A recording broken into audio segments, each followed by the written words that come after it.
Baiklah, di sini saya ingin sedikit mewawancarai kamu. Apakah kamu bersedia? Baiklah, sebelumnya apakah saya boleh tahu namanya siapa?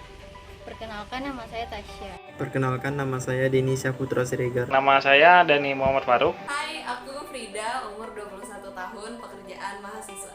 Nama saya Diva. Nama saya Edwin, umur 47 tahun. Oke, kita mulai ya. Tidak. Iya, saya sering mengonsumsi. Saya tidak terlalu sering mengkonsumsi buah. Saya lumayan sering mengkonsumsi buah. Sering, soalnya aku suka buah. Iya, lumayan sering. Sering. Tidak. Tidak juga, terkadang saya tidak mengonsumsi buah sama sekali. Tidak setiap hari saya akan memakan. Nggak setiap hari sih, paling 3-4 hari dalam seminggu. Kalau ada buahnya, aku bisa konsumsi buah tiap hari dalam seminggu. Nggak tiap hari juga. Tidak. Saya menyukai buah semangka. Buah, pisang, dan buah pepaya. Kalau buah kesukaan itu ada melon, pisang, sama buah naga. Aku nggak picky ya kalau soal buah. Jadi aku suka hampir semua buah, terutama buah yang segar-segar kayak nanas, anggur, jeruk kayak gitu. Buah mangga sama jeruk. Pepaya. 2 kali. Saya mengonsumsi buah dalam seminggu sebanyak 5-7 kali. Tidak menentu, terkadang bisa 2-3 kali dalam seminggu, terkadang tidak ada sama sekali. Paling seminggu itu bisa 3-4 hari dalam seminggu. Biasanya 3 kali dalam seminggu.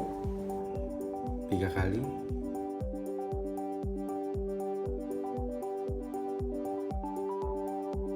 Secara langsung. Saya lebih suka mengonsumsi buah secara langsung. Saya lebih suka buah yang dikonsumsi secara langsung. Sebenarnya lebih suka langsung sih ya, lebih enak aja. Aku suka buah kalau dimakan secara langsung atau enggak di jus ya. Soalnya kalau misalnya terlalu banyak mengalami proses pengolahan itu rasa asli buahnya nggak bakal terasa. Kalau saya sih biasanya lebih suka dimakan langsung ya. Langsung.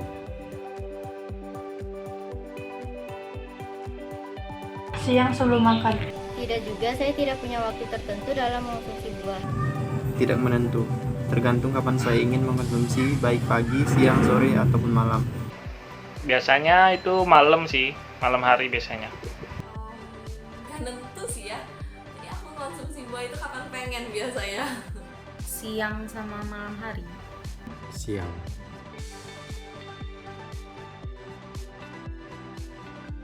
Sebelum makan. Sama seperti jawabannya sebelumnya, saya tidak memiliki waktu tertentu dalam mengonsumsi buah. Terkadang saya mengkonsumsinya sebelum makan, namun juga setelah makan. Biasanya seringnya setelah makan nasi. Nggak nentu ya. Sering sesudah. Kalau saya biasanya sesudah makan ya. Jeda waktu terpisah. Tidak. Menurut saya, buah yang konsumsi di jus kondisinya akan berkurang. Tergantung dari jenis buahnya. Contohnya adalah buah alpukat yang jika dibuat jus dan ditambahkan dengan gula, maka akan merusak kandungan gizi dari alpukat itu sendiri. Kalau menurut saya sih enggak ya, malah kan sama aja karena kan sama-sama buah juga, cuman bentuk konsumsinya aja yang beda. Enggak kali ya. Soalnya kalau malah jadi jus kan cuman diolah kayak mengubah bentuknya doang dan itu nggak mempengaruhi gizi sih pendapat aku. Menurut saya mungkin iya, karena kan lebih baiknya kalau kita makan buah itu langsung tanpa di jus. Tidak.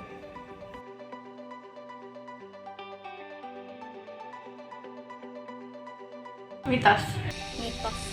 Fakta, memang buah baik untuk tubuh karena kandungan vitamin dalamnya. Namun jika mengonsumsinya di waktu yang salah akan berdampak bagi kesehatan.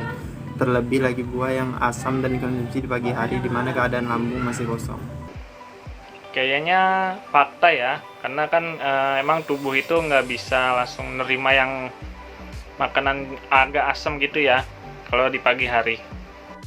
Mitos deh kayaknya. Soalnya asam kan rasa di lidah. Kalau udah masuk ke lambung nggak kerasa lagi deh asamnya ya nggak sih? Menurut saya fakta ya, karena kalau kita pagi-pagi hari makan buah yang asam itu akan membuat perut kita sakit. Mitos.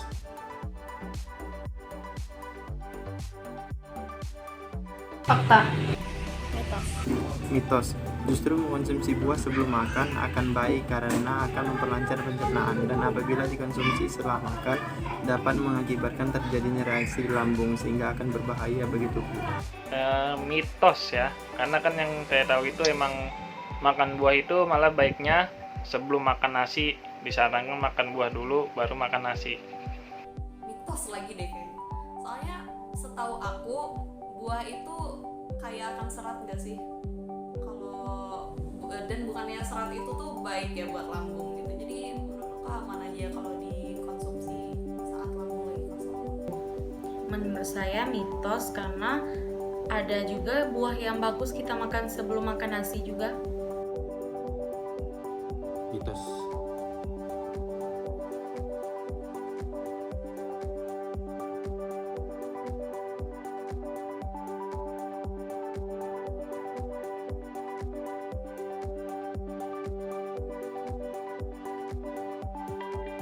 Kita tahu bahwa buah-buahan ini merupakan salah satu bagian dari komponen diet kita gitu ya.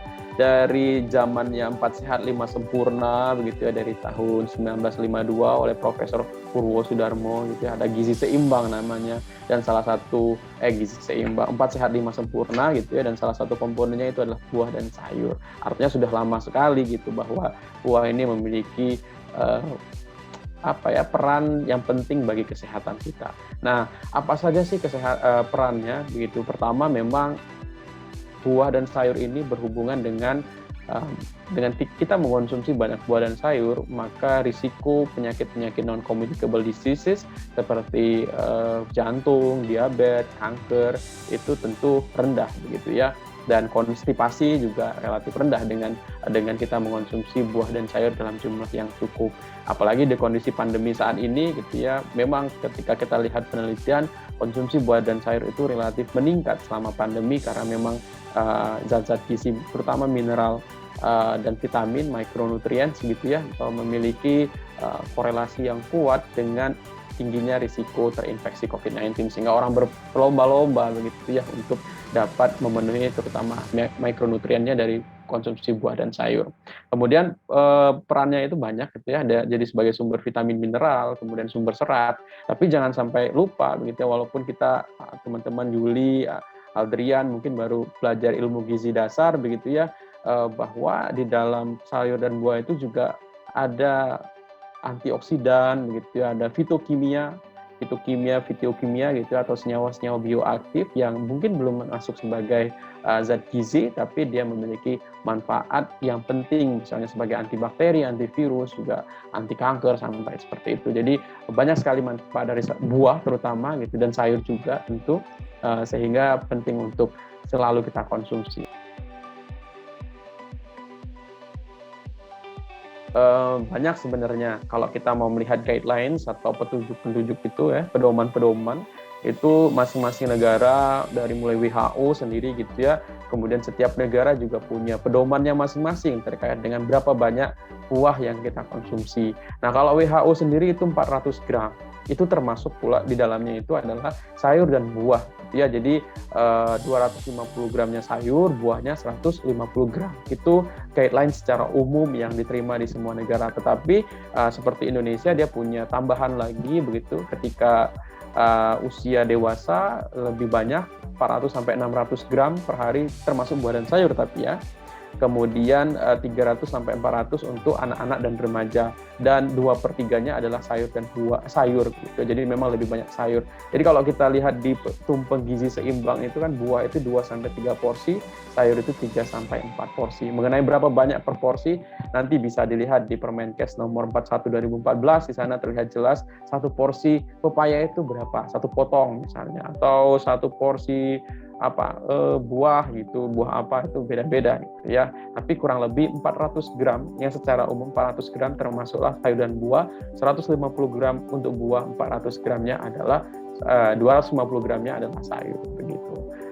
Begitu. Kalau kebanyakan sesuatu yang berlebihan itu memang nggak baik gitu ya. Memang mau sebaik apapun itu gitu ya, ya kalau berlebihan juga nggak bagus gitu. Begitupun dengan makanan gitu ya. Kan yang membedakan antara drugs dengan zat gizi itu kan dari segi dosis gitu ya. Kan kalau misalnya Chromium itu kita konsumsi sebenarnya kita butuhkan, tapi jumlahnya kecil. Tapi kalau dia dalam jumlah besar itu dia beracun gitu. Itu kurang lebih demikian. Jadi pun dengan buah, jika kita konsumsi terlalu banyak pasti ada side effect-nya gitu.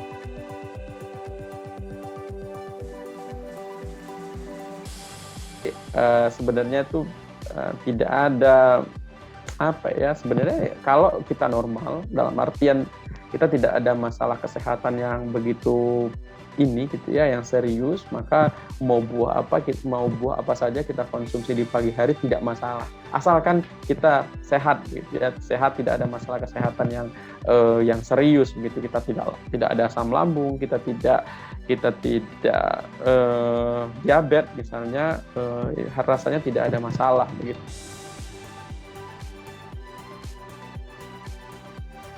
Kita harus tahu dulu, kalau kita ngomong jus itu sebenarnya smoothies gitu ya. Itu kalau di istilahnya ya. Jadi kalau jus itu kita memisahkan betul antara serat dengan, jadi yang dikonsumsi adalah cairannya. Kan yang selama ini kita konsumsi itu adalah whole fruitnya gitu ya. Buah semuanya gitu ya. Yang di blend saja gitu kan. Yang di blend kemudian dihancurkan jadilah seperti minuman begitu ya. Nah, itu adalah smoothie sebenarnya. Bahasa apa istilah benernya. Sedangkan jus itu kayak mangga, kemudian seratnya itu dipisahkan, jadilah tinggal airnya gitu ya. Itu namanya jus. Tentu proses pembuatan kayak menjadi jus, artinya bagian seratnya itu dibuang, itu akan menurunkan kadar fibernya. Tapi kalau smoothie memang dari jumlah fiber itu relatif masih tidak ada masalah. Tapi memang ada yang menyatakan bahwa dengan bentuknya diubah menjadi lebih liquid gitu ya, tidak dalam bentuk padat sebagai whole fruit gitu ya. Artinya itu masih utuh begitu, tidak. Sedangkan kalau sudah di smoothie atau di jus itu kan dia sudah jadi kecil-kecil gitu ya. Nah, ini akan membuat kadar gula itu lebih mudah terlepas. Kan di dalam buah itu ada gulanya nih. Nah, gulanya itu akan lebih mudah terlepas, sehingga untuk orang-orang yang kayak diabetes itu lebih tidak dianjurkan untuk mengonsumsi demikian. Apalagi kalau smoothies atau jus-jus yang ada dijual begitu ya, pasti gulanya banyak biasanya, yang manis banget, tentu akan mengganggu mengurangi manfaat dari buah tersebut. Jadi kita tahu juga bahwa apakah pengolahan itu mempengaruhi, tentu pengolahan mempengaruhi. Tadi kayak di jus itu tentu akan mengurangi serat, kemudian kalau di smoothies kemudian ditambah gula, membuat gulanya banyak, yang harusnya kayak kita harus mengurangi. Kemudian kalau buahnya itu dikalengkan, tentu vitamin-vitamin yang sensitif terhadap panas, terhadap cahaya, seperti vitamin A, vitamin C itu akan berkurang dengan semakin lamanya kondisi gitu. Apalagi proses membuatnya menjadi dikeringkan segala macam, itu pasti akan mengurangi status zat gizinya begitu. Tetapi benar tadi, pro-nya adalah karena tidak semua orang mau mengonsumsi makanannya dalam bentuk whole gitu, dalam bentuk utuh. Jadi ada orang-orang yang mengonsumsi dalam bentuk yang sudah diolah, di blender gitu, itu akan lebih mungkin bisa diterimanya. Ya, kalau memang kondisinya demikian, daripada dia tidak mengonsumsi buah sama sekali, rasanya tidak masalah. Apalagi kalau bentuknya masih di smoothies, maksudnya tidak dipisahkan gitu ya, seratnya tidak disaring, masih dalam bentuk whole ditambah air dan tidak ditambah gula, itu rasanya masih menjadi alternatif yang cukup baik dan bijak bagi orang-orang yang terutama tidak menyukai buah. Seperti tadi disampaikan bahwa sebenarnya tidak ada waktu spesifik kapan mengonsumsi buah gitu. Yang penting seharian itu cukup gitu, 2-3 porsi atau 150 gram.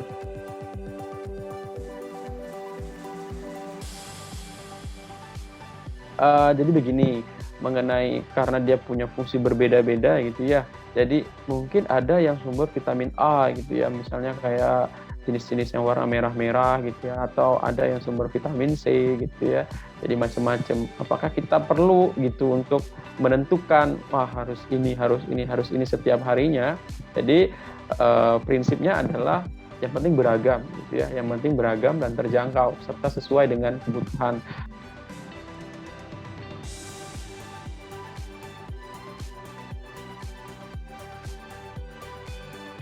Jadi sebenarnya sesuai dengan kebutuhan. Begini, kalau kaitannya dengan sebelum makan, kalau kita makan buah sebelum makan, kita akan lebih cepat kenyang. Karena kita kenyang itu tidak hanya sekedar masalah zat gizi yang masuk, tapi kita juga berbicara dengan volume. Jadi ketika teman-teman makan buah duluan, itu sudah membuat volume perut itu sudah terisi, sehingga ketika makan lagi makanan utama, kemudian ya akhirnya sudah misalnya volumenya itu misalnya seperti ini, misalnya dia udah kenyang, kan buah nambah nih, awalnya kempes, kemudian ada buah datang, dia udah mulai meregang segini, kemudian ada makanan utama masuk, ya mungkin dengan setengahnya dia sudah meregang seperti ini, sehingga membuat kita sudah merasa kenyang. Artinya kita bisa membatasi whole meal kita, makanan kita dengan mengonsumsi buah, sehingga kita bisa mencegah diri dari konsumsi berlebih. Itu juga bagus, gitu ya. Kemudian yang kedua, misalnya kayak Aldrian, dia mengonsumsinya setelah, begitu ya. Mengonsumsi setelah, mungkin Aldrian orangnya yang relatif kurus, jadi dia tidak mau terus-terusan nggak susah makan. Mungkin Aldrian relatif susah makan, jadi biar dia tidak kenyang duluan, jadi dia makan dulu baru setelah itu makan buah, begitu. Jadi dia tetap mealnya tetap dapat, kemudian buahnya tetap dapat. Atau kalau Yuli tadi apa deh? Yuli tadi gimana ya, Pak? Bisa sebelum, bisa Oh sesudah. iya, bisa sebelum bisa sudah, tergantung gitu kan ya. Ya kalau lagi ada buah di sore-sore lapar ya makan buah gitu, biar nggak makan yang lain, juga untuk mencegah kita makan makanan yang tinggi energi. Jadi kita alihkan dengan mengkonsumsi banyak buah, begitu. Jadi jawabannya adalah tidak ada specific time yang harus dikonsumsi, tergantung pada kebutuhan. Kalau mau membatasi meal, bagus juga untuk sebelum.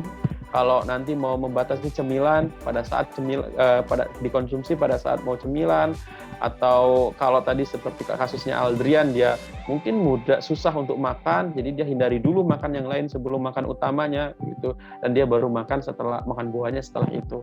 Jadi tergantung pada kebutuhan masing-masing, tetapi prinsipnya tidak ada waktu yang spesifik untuk mengonsumsi buah.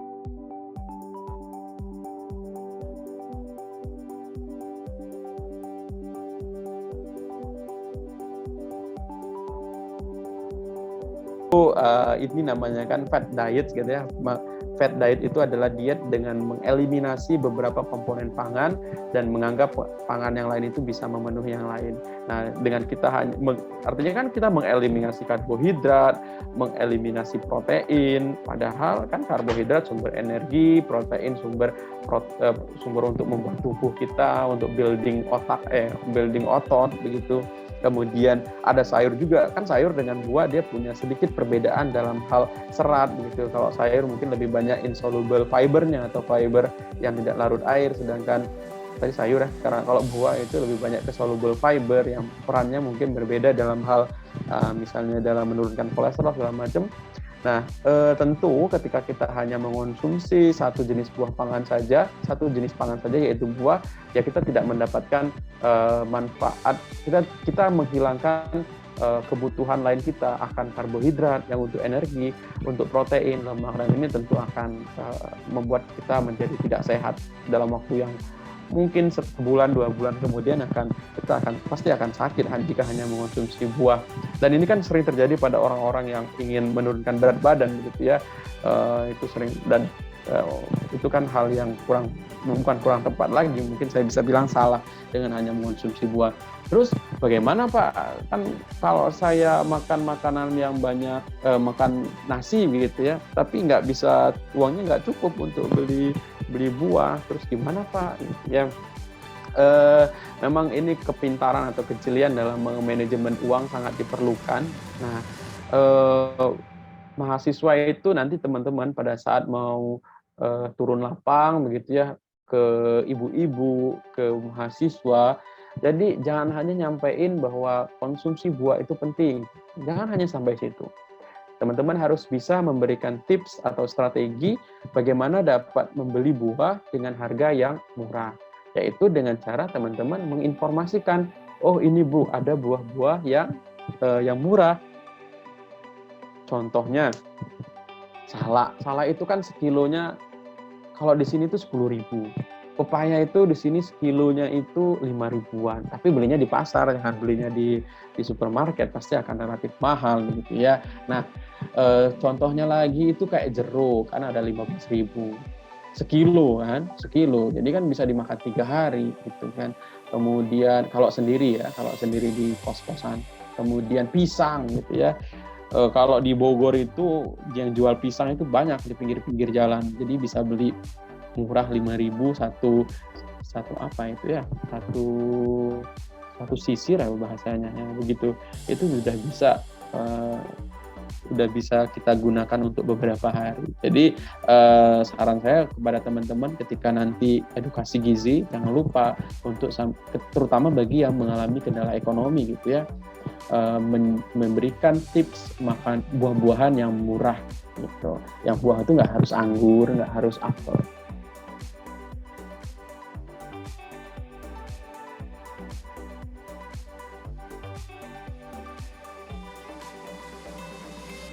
Ya, betul sekali nih ya. Kan sekarang udah banyak tuh pil-pil kalsium, kemudian mineral-mineral gitu ya. Ya, boleh nggak Pak, saya cuma makan itu saja gitu dari pil-pil itu gitu. Ya, begini. Pertama, kita makan itu bukan hanya sekedar zat gizi gitu ya. Kita makan itu juga terkait dengan mengunyah, merasakan gitu ya, merasakan sensasi makan gitu ya, rasa gitu. Itu demikian. Jadi kebutuhan makan itu bukan hanya sebatas zat gizi, juga sebatas rasa, sebatas mengunyah, sebatas kenyang gitu ya. Kalau kan tadi saya sampaikan bahwa makan itu kan, kenyang itu kan juga kaitannya dengan volume, gitu ya, dengan jumlah yang dikonsumsi. Jadi kalau yang dikonsumsi pil, ya kita merasa mungkin tidak kenyang gitu ya, jadi tidak pas gitu, tidak cocok. Nah, mungkin untuk yang pil-pil ini ya mungkin untuk orang-orang yang sudah defisien gitu, yang sudah mengalami kekurangan, diberikan suplemen dalam bentuk kapsul, mungkin akan menolong begitu ya. Tapi kalau pil digunakan untuk sebagai sumber zat gizi betulan gitu ya untuk sehari-hari, tentu kan pada saat pertama kita mengonsumsi buah itu tidak hanya berbicara tentang satu jenis zat gizi, tidak hanya berbicara kalsium, tidak hanya berbicara besi, tapi kita juga berbicara zat-zat lain gitu ya. Buah itu juga mengandung macam-macam zat gizi yang kalau kita mau bentuk dalam pil, berapa banyak pil yang harus kita konsumsi dan berapa banyak uang harus dibayarkan. Itu yang pertama. Yang kedua, biasanya kalau dalam pil itu dia bentuknya sudah dosisnya relatif tinggi, high dose gitu ya. Tubuh itu punya kemampuan untuk mengabsorb. Jadi tidak bisa semua, apalagi yang high dose itu, dosis tinggi itu dapat diserap sempurna, tidak. Pasti akan ada berapa persen saja yang bisa diserap begitu, dan dia akan ada interaksi. Jadi ketika tinggi sama tinggi, misalnya kalsium dengan magnesium dikonsumsi dalam jumlah yang besar, kemudian dikonsumsi bersamaan, mereka akan saling berkompetisi untuk dapat diserap, karena penyerapannya itu melalui satu channel yang sama, yaitu divalen apa ya? Divalen, pokoknya channelnya itu channel yang memiliki elektron plus 2. Jadi yang sama-sama plus 2 kayak magnesium, kalsium, itu akan saling bersaing jika dikonsumsi bersamaan, yang plus 2 begitu ya. Nah itu, jadi interaksinya mereka bisa bersifat inhibisi, begitu, yang saling melemahkan. Kemudian tentu risiko overdosis ya, karena jumlahnya kecil, tubuh merasa tidak kenyang, dia akhirnya mengonsumsi terus ya. Ternyata dosisnya udah berlebih. Jadi overdosis bisa saja terjadi begitu ya. Jadi kalau kita menggantinya menjadi pil, rasanya tidak pas, kita tetap harus mengonsumsi dalam bentuk buah, dan pil itu mungkin dapat memiliki efek apabila kita digunakannya sebagai suplemen pada orang-orang yang defisien.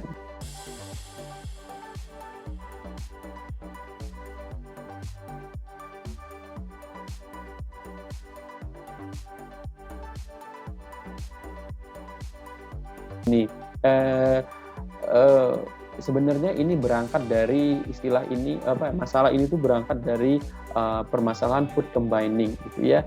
Jadi di food combining itu mereka meyakini bahwa setiap pangan itu punya waktunya untuk dicerna, punya enzimnya untuk mencerna makanan tersebut yang spesifik, sehingga kalau kita campurkan itu akan mempengaruhi kerja dari sistem pencernaan tubuh kita. Misalnya nih, misalnya jeruk tidak boleh dikonsumsi barengan dengan yang basah gitu kan. Jeruk itu kan asam gitu ya. Kalau kita konsumsi nanti kan pencernaan kita akan menyesuaikan dengan kondisi asamnya si jeruk, sehingga harus di-counter dengan lebih banyak basah gitu ya. Kemudian kalau ada basah, nanti proses penyeimbangan itu nanti tidak tercapai gitu, nanti terganggu, sehingga nggak boleh itu. Nah, itulah akhirnya muncul paham-paham yang jangan gabungin, pokoknya dipisah-pisah. Tapi sebenarnya itu tidak tepat menurut saya. Jadi menggabungkan itu malah justru kadang memberikan, apalagi dalam bentuk pangan gitu ya. Kalau bentuk suplemen mungkin tadi ada kemungkinan inhibisi, tadi ada hambatan bersama zat gizi. Tapi kalau dalam bentuk pangan, mereka biasanya memang ada bentuk sinergisme, ada juga bentuk yang inhibitor gitu. Tetapi seperti vitamin C atau makanan-makanan buah-buah yang asam gitu ya, itu malah justru meningkatkan penyerapan besi begitu ya. Jadi mengenai nggak boleh dibareng-bareng itu rasanya tidak pas, tidak cocok dan kurang tepat menurut saya, dan justru ada dampak baik jika kita memadu-madankan berbagai jenis buah-buahan terutama. Nah, mungkin juga kekhawatirannya adalah kalau kita makannya itu digabung-gabung, sebenarnya sih khawatirnya itu lebih ke takut berlebih gitu, jumlah yang dikonsumsi malah terlalu banyak karena digabung-gabung, terus akhirnya kebanyakan makannya, sehingga mungkin dia tinggi gula, akhirnya gulanya malah naik, malah orang diabetes malah jadi bermasalah begitu ya. Jadi kalau secara umum tidak ada masalah, dan justru kadang menggabungkan itu memberikan manfaat.